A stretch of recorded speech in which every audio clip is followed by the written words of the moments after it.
G here from OG Creations.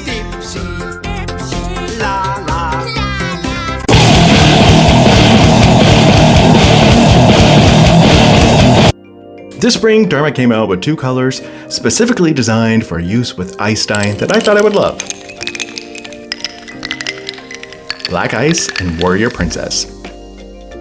This week was another fuck-up week. Not again. You will see that this was going to be my Warrior Princess test run. However, I added too much dye and had to do some creative thinking. I love how this one ends up.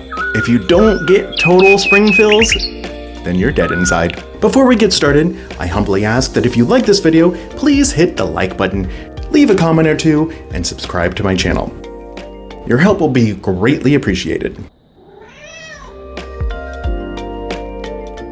This one starts off exactly like my Warrior Princess video. G here from OG Creations. And starting with a white 100% cotton men's crop top t-shirt purchased from Amazon.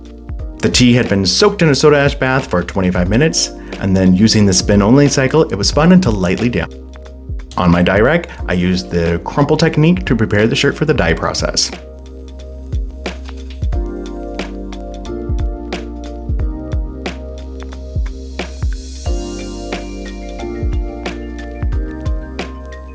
Using aluminum, I create a tight border around the crumpled shirt.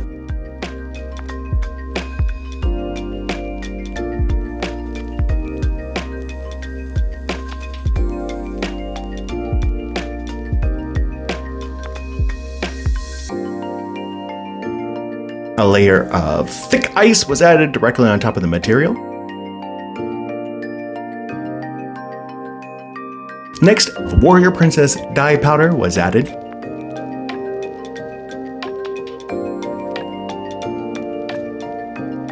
Soda ash was added on top. Once the ice was melted, it was set aside for 48 hours to process in a 70-degree space. It was then rinsed in cold water, and then I slowly increased the temperature to hot to ensure that all the soda ash had been removed. And this is where I was like, wow, something is not right. I went way too heavy with the dye there. What was it going to do? Round 2, here we go.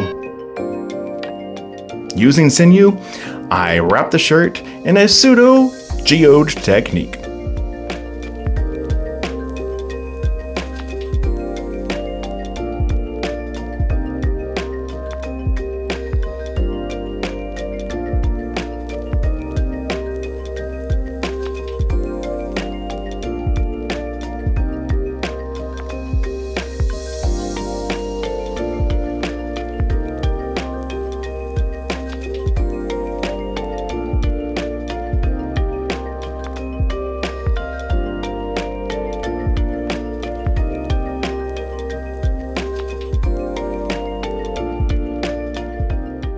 I apply a 2-part hot water, 1-part liquid bleach solution, allow it to process for 10 minutes before flipping the shirt over and applying more bleach and allowing that to process for an additional 10 minutes. I then add it to a 10 parts water, 1 part peroxide solution for 20 minutes.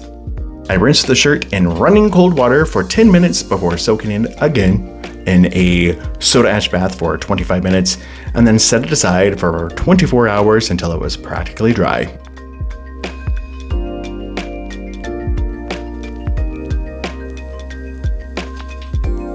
Next, I apply liquid dye all over the shirt.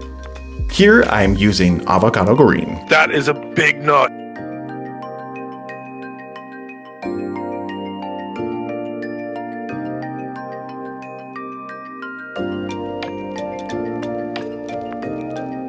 It was then set aside for 48 hours to process in a 70-degree space. Again, it was rinsed in cold water, and then I slowly increased the temperature to hot to ensure that all that soda ash had been removed again. It was ran through the laundry, cold water cycle, hot water cycle.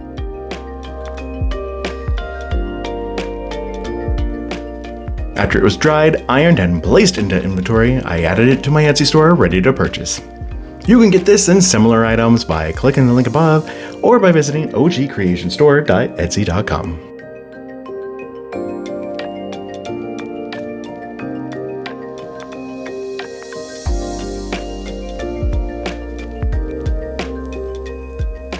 with screams, blooms, florals, butterflies, bunnies, fuzzy little chicks. All themed spring, and I absolutely love it.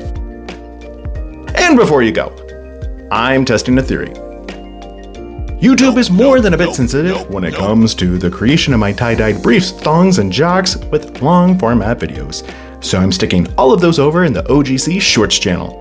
There you can find short videos from Hogwarts to Washington DC, Gay Pride to Eurovision Song Contest.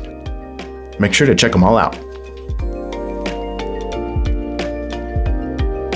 I'll see you next time.